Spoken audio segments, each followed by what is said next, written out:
여러분 낙성대역에서 도보로 5분 거리에 있는 다가구 주택입니다. 그런데 말입니다. 현재 유찰이 거듭되어 64%까지 떨어져 입찰 금액보다 임차 보증금에 훨씬 높다는 겁니다.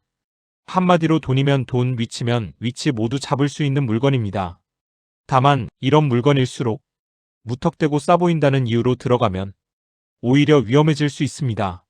그래서 오늘 영상에서는 이 물건이 왜 이렇게까지 가격이 떨어졌는지, 그리고 정말 안전하게 접근할 수 있는 구조인지를 처음부터 끝까지 차근차근 짚어보겠습니다. 먼저 이 물건의 기본 정보를 확인하고 위치와 주변 환경부터 정확하게 살펴보겠습니다. 이제 이 물건이 기본적인 사건 정보부터 차분하게 정리해보겠습니다. 오늘 살펴볼 물건은 서울중앙지방법원에서 진행 중인 부동산 강제경매 사건입니다. 사건 번호는 2024타경 115,971번입니다. 소재지는 서울특별시 관악구 봉천동 1691-10번지에 위치한 다가구 주택입니다. 이 물건은 토지와 건물이 함께 매각되는 일괄 매각 물건이며 단독 소유 형태의 다가구 주택입니다. 먼저 토지부터 보겠습니다. 토지 면적은 137.70제곱미터, 평수로 환산하면 약 41.65평 규모입니다. 그 위에 지어진 건물은 연면적 기준 264.96제곱미터, 약 80.15평에 해당하는 다가구 주택입니다. 감정가는 19억 4,328만 8,560원으로 평가되어 있었습니다. 하지만 이 물건은 한 차례, 두 차례 유찰을 거치면서 가격이 계속 낮아졌고 현재는 감정가 대비 64% 수준까지 떨어진 최저가 12억 4,370만 4천원에서 세 번째 매각이 진행 중입니다. 입찰 보증금은 최저가의 10%인 1억 2,437만 400원입니다. 매각 기일은 2026년 2월 12일 오전 10시 서울중앙지방법원에서 입찰이 진행될 예정입니다. 이 물건의 청구 금액은 1억 5천만 원이며 채권자와 채무자는 각각 등기부상 명시된 상태입니다. 정리하면 서울 관악구 봉천동이라는 입지 자체만 놓고 보더라도 상당히 눈길이 가는 지역에 위치한 다가구 주택인데 가격은 이미 두 차례 유찰로 인해 충분히 눌려있는 상태라고 보시면 됩니다. 이제 다음 단계에서는 이 물건이 실제로 어떤 위치에 놓여 있는지, 주변 환경과 접근성은 어떤지부터 하나씩 살펴보겠습니다.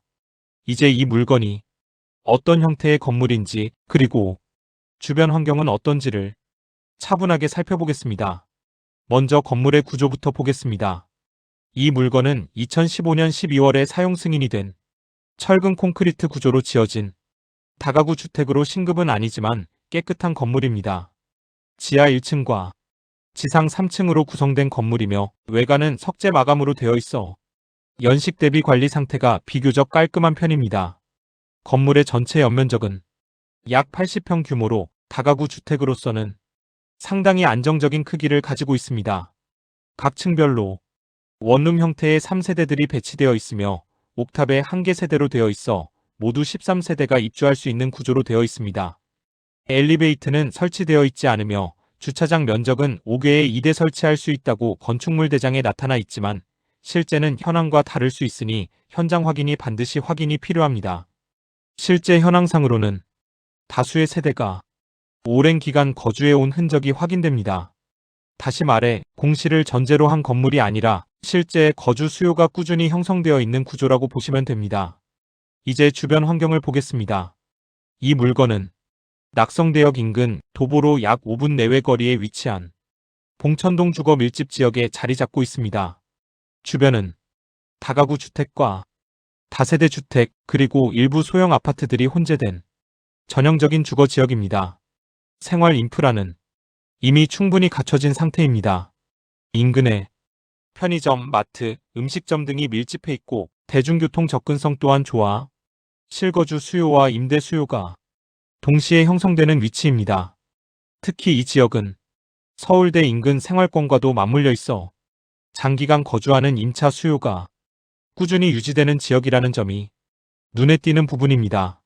정리하면 이 물건은 철근 콘크리트 구조의 안정적인 다가구 주택이고 실거주 및 임대가 동시에 가능한 구조이며 낙성대역 도보권이라는 확실한 입지 장점을 갖춘 전형적인 임대 수요형 다가구 주택이라고 보시면 됩니다.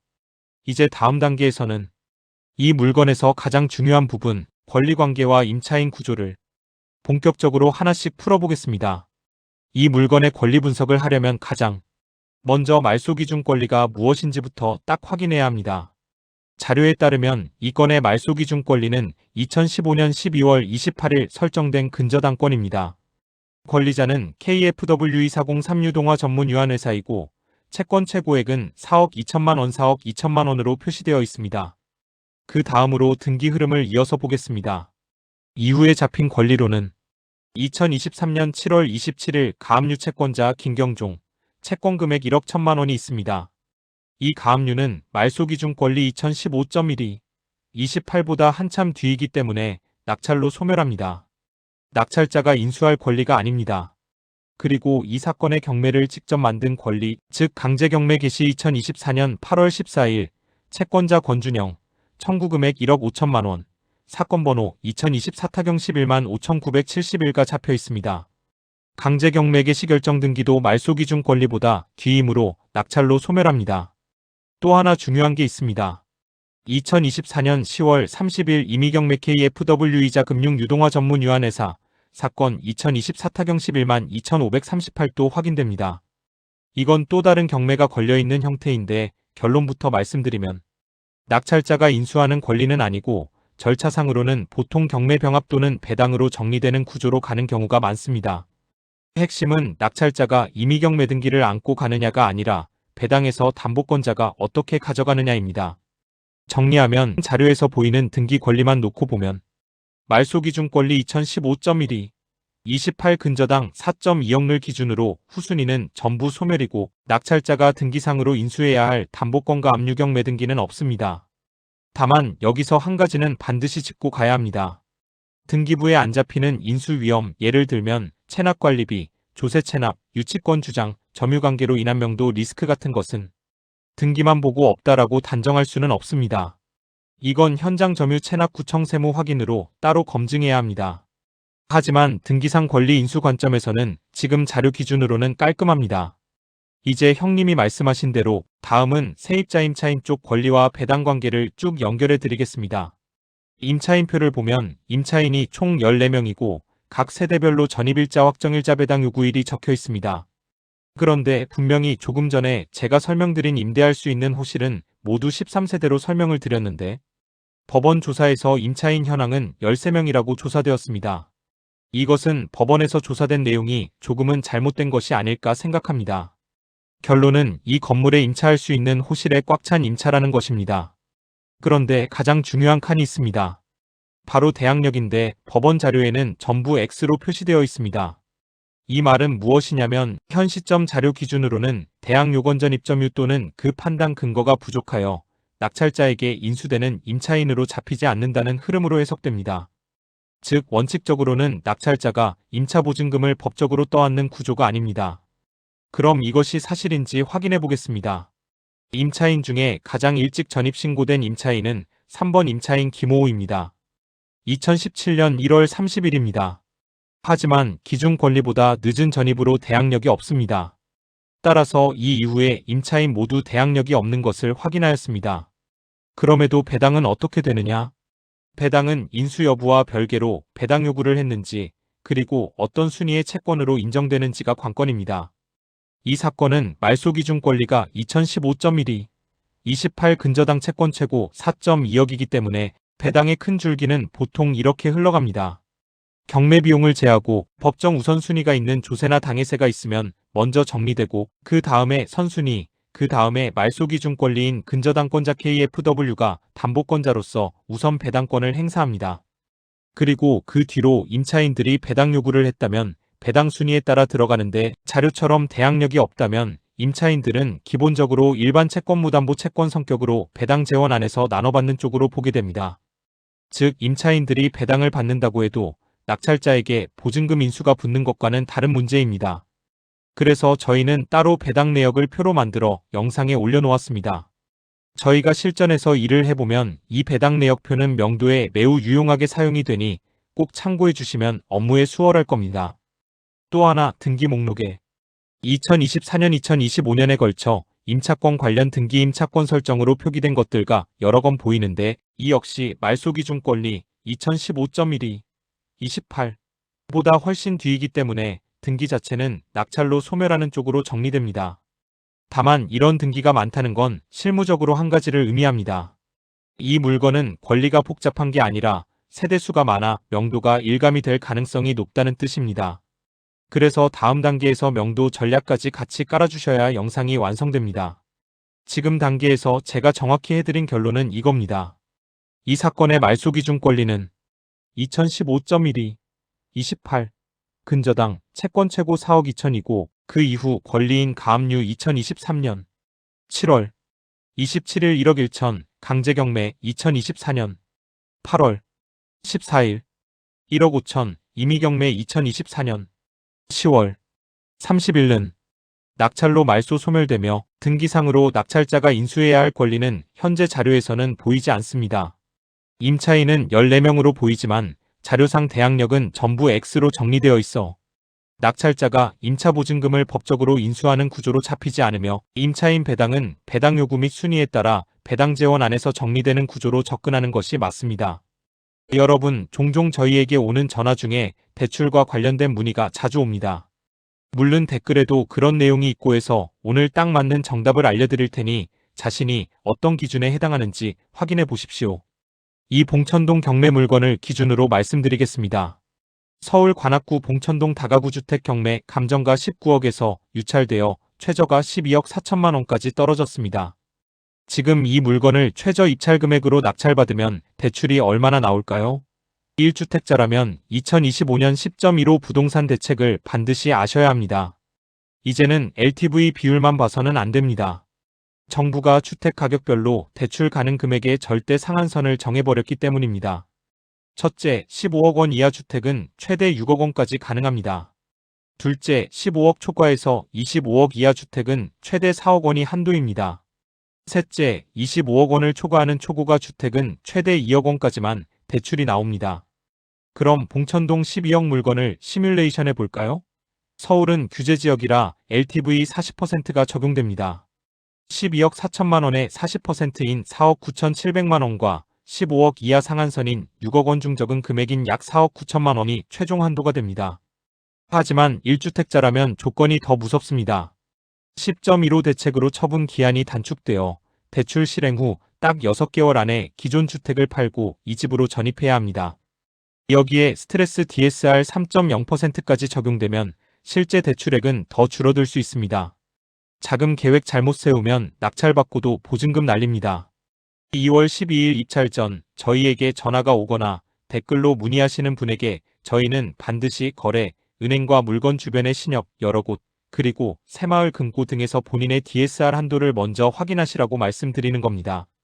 여기에서 여러분 어려운 용어 스트레서 D에서 R이 무슨 말인지 잠깐 설명드리겠습니다. 원래 D에서 R은 내 연봉에서 빚 갚는 돈이 차지하는 비중을 말합니다. 보통 40%가 기준입니다. 그런데 여기에 스트레스라는 단어가 붙으면 현재 금리에 가상의 금리 스트레스 금리를 더해서 대출 한도를 계산합니다. 실제로 내는 이자가 늘어나는 건 아니지만 대출받을 수 있는 총액이 확 줄어드는 효과가 있습니다. 10.15 대책 이전에는 이 가상금리가 보통 0.75%, 1.5% 수준이었습니다. 그런데 이걸 3.0%로 확 높였다는 건 이런 뜻입니다.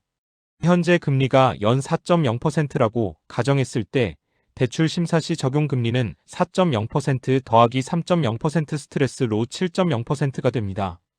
결과적으로 은행은 연 7%의 고금리 이자를 내야 한다고 가정하고 대출 한도를 잡습니다.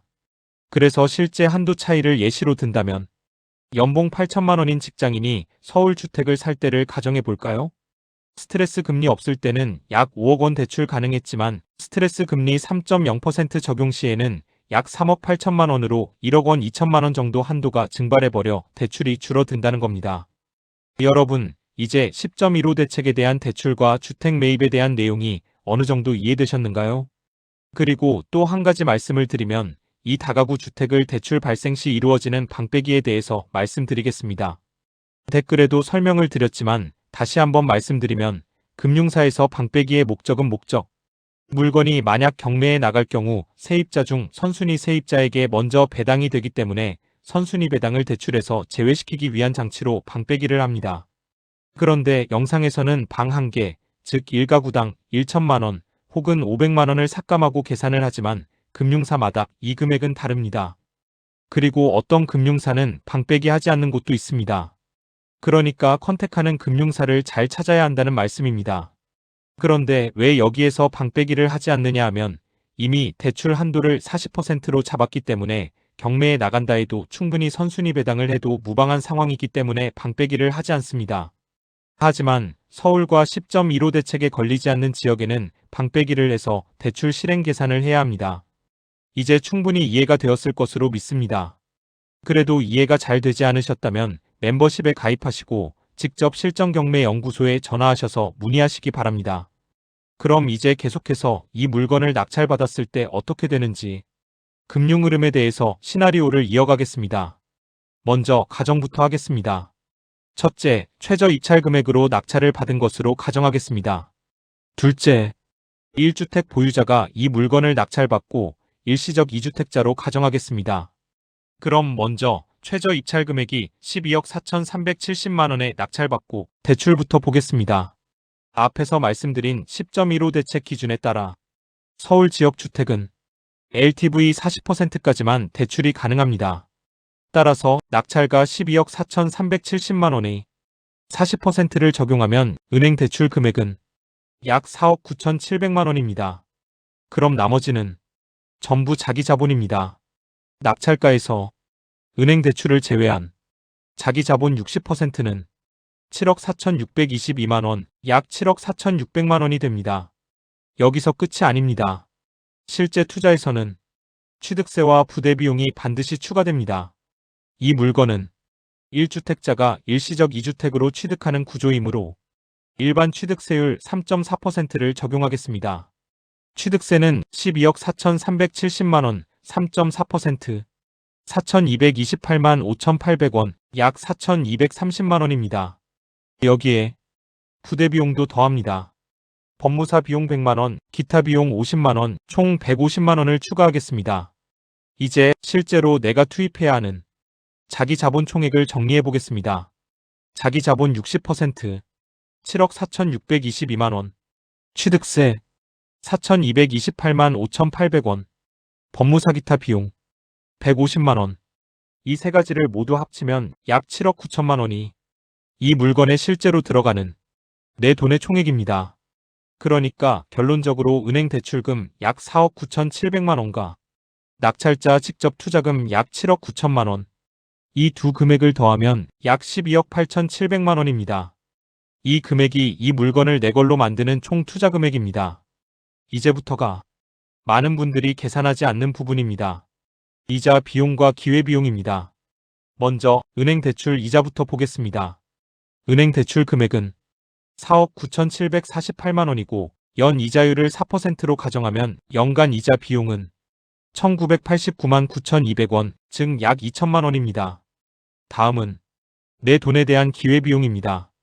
이 물건에 들어간 자기 자본 총액 7억 9천만 5,800원을 연 4%의 기회비용으로 계산하면 연간 기회비용은 3,160만 232원, 약 3,160만 원입니다. 정리해 보겠습니다. 이 물건을 최저가로 낙찰받아 대출을 활용해 보유할 경우 은행 대출 이자 연 약 2천만 원, 자기 자본 기회비용 연 약 3,160만 원. 두 가지를 합치면 이 물건을 1년 보유하는 동안 발생하는 금융비용은 약 5,100만 원 수준입니다. 여러분 여기서 잠시만요. 만약 여러분 중에 이 물건을 내 걸로 만들고 싶으시다거나 경매로 투자를 하고 싶은데 자신이 없으신 분은 아래 설명란에 있는 문의처로 연락을 주시면 저희들이 도와드릴 수 있습니다. 그리고 멤버십에 가입하시면 경매 물건을 분석하다가 어려운 부분이나 궁금한 사항을 언제든지 전화해서 문의하실 수 있습니다. 뿐만 아니라 정말 큰 돈 되는 경매 물건은 멤버십 회원에게만 공유됩니다. 그리고 돈 되는 경매 물건을 가장 먼저 받아보실 수 있습니다. 그리고 저희들이 이 영상 하나를 제작하기 위해 참 많은 노력과 시간이 들어갑니다. 여러분들의 구독과 좋아요, 알림 하나가 저희들의 영상 제작에 참 많은 도움이 됩니다. 부탁드리겠습니다. 그럼 계속 진행하겠습니다. 이제 이 물건을 낙찰받은 이후에 자금 회수 구조, 즉 보증금 정리 단계로 넘어가 보겠습니다. 이 단계가 중요한 이유는 이 물건이 내 돈이 얼마나 묶이느냐가 아니라 보증금으로 어디까지 정리가 되느냐를 명확하게 보여주기 때문입니다. 먼저 현재 이 다가구 주택에 걸려있는 전체 임차 보증금 총액은 약 19억 6,500만 원입니다. 가장 먼저 은행 대출부터 상환하겠습니다. 앞서 가정했듯이 이 물건은 최저 입찰 금액 12억 4,370만 원에 낙찰받았고 서울 규제지역 10.15 대책에 따라 은행 대출은 40%, 즉 약 4억 9,700만 원을 실행한 상태입니다. 이제 보증금으로 가장 먼저 해야 할 일은 단 하나입니다. 은행 대출부터 전액 상환합니다. 임차 보증금 약 19억 6,500만 원에서 은행 대출 약 4억 9,700만 원을 먼저 막고 나면 남는 보증금은 약 14억 6,800만 원입니다. 다음은 내가 투입한 자기 자본 회수입니다. 다음 단계는 이 물건에 실제로 내가 투입한 자기 자본입니다. 앞에서 계산했듯이 이 물건에 들어간 자기 자본은 낙찰가의 60%, 취득세, 법무사 비용 100만 원, 기타 비용 50만 원을 모두 합쳐 약 7억 9천만 원 수준입니다. 이제 남아있는 보증금 약 14억 6,800만 원에서 이 자기 자본 7억 9천만 원을 전부 회수합니다. 그러면 어떻게 되느냐? 자기 돈까지 전부 회수하고 남는 금액, 보증금 잔액 약 14억 6,800만 원에서 자기 자본 약 7억 9천만 원을 빼고 나면 최종적으로 남는 금액은 약 6억 7천만 원입니다. 이 구조를 한 문장으로 정리하면 이 물건은 보증금으로 은행 대출을 전부 막고도 내 돈을 전부 회수한 뒤 약 6억 7천만 원의 보증금이 추가로 남는 구조입니다. 하지만 여러분 이 돈이 모두 남는 것은 아닙니다. 왜냐고요? 앞에 설명드린 법원에서 조사한 내용과 실제 임차할 수 있는 세대가 다릅니다. 그래서 결론적으로 1가구를 빼야 됩니다. 여러분들께 질문드립니다. 14세대 중에 어떤 세대를 이 계산에서 빼야 할까요? 1번과 5번 임차인은 같은 방 402호를 임차하였다고 주장합니다. 그럼 1번과 5번 중에서 누군가 빼야 하겠지요? 하지만 저라면 2번 임차인을 빼겠습니다. 왜냐고요? 1번과 5번 모두 배당 신청을 하였습니다. 이 말은 자신들은 임대료를 받아야 할 권리가 있다는 뜻입니다. 다만 계약서에 작성된 방호실이 틀렸을 뿐일 가능성이 높습니다. 그럼 왜 저는 2번 임차인을 빼야 한다고 판단하느냐 하면 배당 신청을 하지 않았습니다. 물론 이번 세입자 본인이 여러 사정으로 인해 배당 신청을 하지 못했을 가능성도 있지만 다른 세입자는 모두 배당 신청을 하였지만 이번 세입자만 배당 신청을 하지 않았기에 꼭 한 사람을 빼야 한다면 확률적으로 2번을 뺀다는 말입니다. 그럼 2번이 빠진다면 보증금은 어떻게 되는가 다시 확인하겠습니다. 조금 전 6억 7천만 원이 남는 금액에서 이번에 보증금 1억 5천만 원을 빼면 5억 2천만 원이 남습니다. 이제 마지막으로 남아있는 이 돈이 실제로 어떤 수익을 만들어주는지 현금 흐름으로 확인해 보겠습니다. 앞서 보수적으로 계산한 결과 임차인 한 세대를 제외하고 난 뒤 최종적으로 남아있는 보증금은 약 5억 2천만 원입니다. 이 돈을 그냥 통장에 묶어두는 것이 아니라 신협이나 새마을금고처럼 상대적으로 금리를 잘 주는 금융기관에 예치해서 연 4% 이자를 받는다고 가정해 보겠습니다. 연간 이자 수익부터 계산해 보겠습니다. 남은 금액 5억 2천만 원에 연 4% 이자율을 적용하면 1년 동안 발생하는 이자 수익은 약 2,080만 원입니다. 그럼 이걸 월 단위로 나눠보겠습니다. 연이자 수익 2,080만 원을 12개월로 나누면 한 달에 들어오는 이자 수익은 약 173만 원입니다. 이 구조를 한 문장으로 정리하면 이 물건은 보증금으로 대출을 모두 정리하고 자기 자본까지 회수한 뒤에도 남은 돈을 운용하는 것만으로 매달 약 170만 원 이상의 현금 흐름이 발생하는 구조입니다. 여러분 이렇게 매달 170만 원의 수익을 받아먹고 3년이 지난 후에 이 물건을 매각하는 시나리오로 계산해 보겠습니다. 자, 이제 이 물건의 마지막 하이라이트, 바로 매각으로 가보겠습니다. 앞에서 보셨듯이 이 물건은 보증금 구조만으로도 이미 은행 대출을 전부 막고 내 투자금까지 회수하고도 상당한 현금이 남는 구조였습니다. 하지만 경매는 여기서 끝이 아닙니다. 진짜 승부는 출구, 즉 얼마에 팔고 세금 내고 내 손에 얼마가 남느냐입니다. 먼저 조건부터 명확히 하겠습니다. 이 물건은 개인 명의로 취득했고 3년간 보유한 뒤 감정가 그대로 매각하는 것으로 가정하겠습니다. 매각 금액은 19억 4,328만 원입니다. 이제 중요한 기준 하나 짚고 가겠습니다. 양도 차익을 계산할 때 기준이 되는 취득 금액은 낙찰가가 아닙니다. 이건 정말 중요합니다. 취득 금액은 낙찰가에 취득세, 법무사 비용, 기타 비용까지 전부 더한 총 투자금입니다. 이 물건이 총 취득 금액, 즉 투자금은 12억 8,700만 원입니다. 그럼 이제 계산을 해보겠습니다. 매각 금액 19억 4,300만 원. 여기에서 취득 금액 12억 8,700만 원을 빼면 양도 차익은 6억 5,600만 원이 나옵니다. 여기서 끝이 아닙니다. 개인이 3년 보유했기 때문에 장기 보유 특별공제 6%가 적용됩니다. 약 3,900만 원이 공제되고 또 하나 모든 개인에게 공통으로 적용되는 기본공제 250만 원까지 빼줍니다.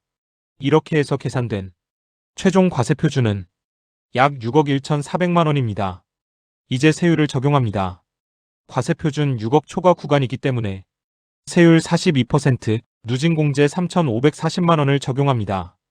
그 결과 양도소득세는 약 2억 2,200만 원, 여기에 지방소득세 10%를 더하면 약 2,200만 원, 즉 양도세와 지방세를 전부 합친 총 세금은 약 2억 4,400만 원입니다. 자, 이제 진짜 결론입니다. 처음 양도차익 6억 5,600만 원에서 세금 약 2억 4,400만 원을 전부 내고 나면 이 물건에서 형님 손에 순수하게 남는 돈은 약 4억 1천만 원입니다. 정리해서 한 문장으로 말씀드리겠습니다. 이 물건은 개인이 3년 보유 후 감정가에 매각할 경우 세금 다 내고도 약 4억 1천만 원이 정확하게 남는 구조입니다. 여러분 어떠신가요? 자, 오늘 영상은 여기까지 정리하겠습니다. 오늘 보신 이 물건, 단순히 싸게 낙찰받는 물건이 아니라 보증금으로 대출을 막고 내 투자금을 전부 회수하고 보유 중에도 현금 흐름이 나오고 마지막 매각에서 숫자로 결과가 남는 구조라는 점 끝까지 보신 분들은 이미 다 이해하셨을 거라 생각합니다. 경매는 운이 아닙니다. 감도 아닙니다. 정보와 구조를 아는 사람이 결국 돈을 버는 사업입니다. 멤버십에 가입하시면 여러분들께서 경매를 진행하시다가 궁금한 점 있으시면 언제든지 전화로 문의를 할 수 있습니다. 경매 물건에 대해서 교차 검증이 가능하고요. 정말 돈 되는 물건은 멤버십만 따로 영유할 수 있습니다. 오늘 영상이 그 구조를 이해하는데 조금이라도 도움이 되셨다면 구독 버튼 한번, 좋아요 한번, 이 두 가지만 눌러주셔도 저에게는 큰 힘이 됩니다. 또 한 가지 부탁드립니다.